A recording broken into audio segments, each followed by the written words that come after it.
All right. MLS leader offers forceful defense of private listings.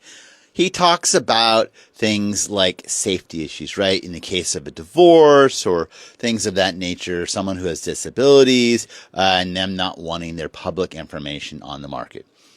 Let me just be super crystal clear about this. Private listings is simply a money grab, folks. That's all it really is, right?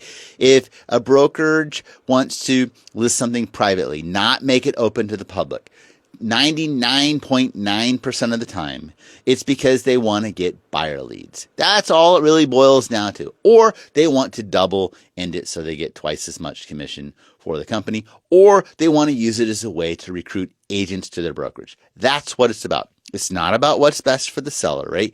Very few times that 0.1% of the time it makes sense would be, let's say it's Bill Gates. And Bill Gates doesn't want anyone to know what's happening. He doesn't want a target on his back, right?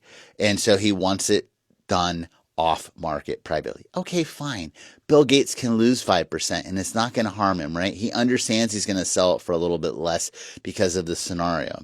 But the average seller, right, can't take a 5% hit. That 5% hit is a lot of money. And they don't understand, right? They're being sold a bill of goods here. They don't understand that they're going to get less for the house. I guarantee you, you watch, we're going to fast forward this a couple of years from now after these brokerages encourage private listings. They're going to get sued in a class action lawsuit because they harmed the seller. Sellers are going to ultimately feel harmed because when the data comes out, if you sell something off market, more often than not, right, it ends up that you get less money for the house. So what are some reasons you might want to sell off market? Like I said, the Bill Gates example, right?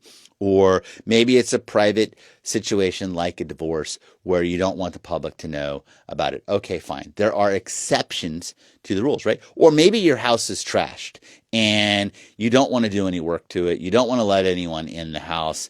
You're not going to be able to get a loan on it, right? There are some scenarios where that makes sense. And I think there should be some off-ramps for those scenarios, right? Some really clear disclosures, really helping the consumer understand they're going to get less for the house by doing it this way. But 99% of the time, 99.9% of the time, a seller is going to get more money by being on market, where all of the public, everybody gets to see that this home is for sale. Those are my thoughts. What are yours? I know everyone has strong opinions on this issue.